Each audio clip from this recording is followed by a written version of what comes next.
much for the opportunity to be here. I must say, I have not been quite as directly lobbied to help with the bill recently, but I take seriously trying to get those things fixed, and I appreciated both your saying it and also meeting with the speaker and talking with him about some of the concerns.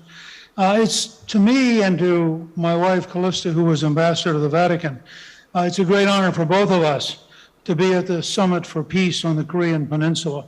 And I want to thank the Universal Peace Federation, and in particular Dr. Moon, for the continued dedication to try to find a way forward that can bring together the people of both North and South Korea in a peaceful way, and do so in a way which extends human rights and extends the opportunity of freedom to everybody on the peninsula.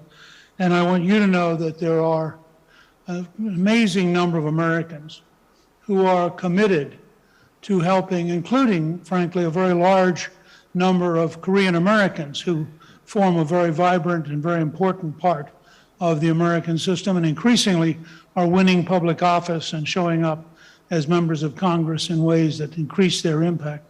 So I'm delighted to be here to talk about what has to be done. I also must say that it's a great privilege for both Callista and me to be here with Vice President Pence, who is an old personal friend. He's from Indiana, and by coincidence, the leader of the worldwide parliamentary effort on behalf of peace is Dan Burton, who is also from Indiana. Dan is an old friend of ours. And to know that he is working actively every day to try to knit together literally thousands of parliamentarians around the world who are increasingly talking with each other, committed to finding a way to go forward. And so I commend everybody who is directly involved with this. I will also say that from my personal standpoint, my family has been involved with Korea since 1953, when my father came here to serve in the U.S. Army in the last year of the Korean War. And I was looking back the other day, it's hard to believe, but it's been 72 years since the war began in June of 1950. And I think people back then would find it impossible to imagine what Seoul is like, or Incheon is like, or all of Korea for that matter. And so part of my being here has to be to say congratulations to the people of Korea who have created a world-class industrial powerhouse, who have generated products that are now known worldwide, and who have become competitive at the very top levels of every kind of activity. And it's a great thrill to me to know that the sacrifice that my father made and that we have made over the years has more than paid for itself. And I can assure you that we may have many disagreements in the United States about many things. That's the nature of a vibrant democracy. But that the commitment to preserving freedom on the peninsula is deep and real, and one of the most important pillars of American foreign policy. But I think it's important to look beyond just defending. I think the thing I find fascinating about the entire process of the Universal Peace Federation is that it has a vision of people across the planet coming together, and people across the planet finding ways, whether it is the challenges on the Korean Peninsula or the challenges in South Sudan or the challenges that we face in the United States. The human race is at one of those amazing turning points when the technology that brings us together can also be the technology that destroys us.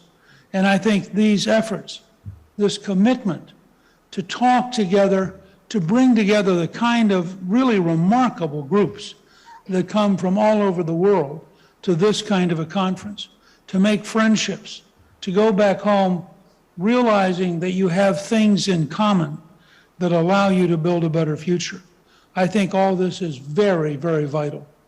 And so I want to commend everyone, both people who are here, people who are downtown, people who are with us virtually, and people who will in the future see all of this on social media.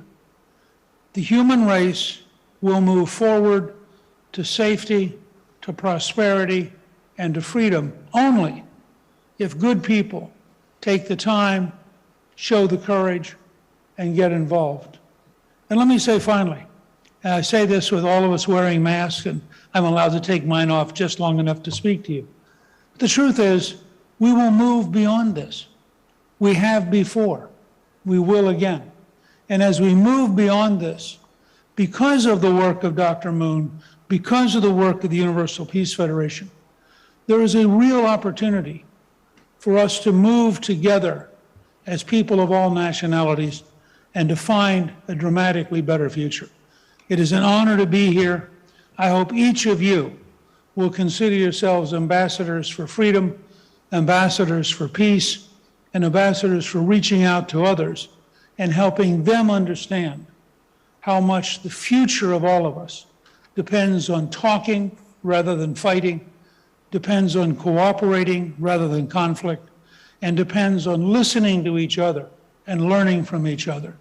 And as an American, I find it very humbling to be here. I have to say, thinking back to the world my father fought in 1953, every time I come to Korea, I am astonished at how far the Korean people have carried this country towards prosperity, towards modernity, towards being one of the leading scientific and technological powers on the entire planet. It is a great tribute to the human spirit. It's a great tribute to the people of the Republic of Korea. And it's a sign that if we can reach out a hand and find a way to help the North Korean dictatorship gradually unwind and transition, that the North someday can also be as prosperous, as open, and as free as the South. And that has to be the goal towards which we work. And I commend each of you for taking time out of your life to be part of that. Thank you very, very much.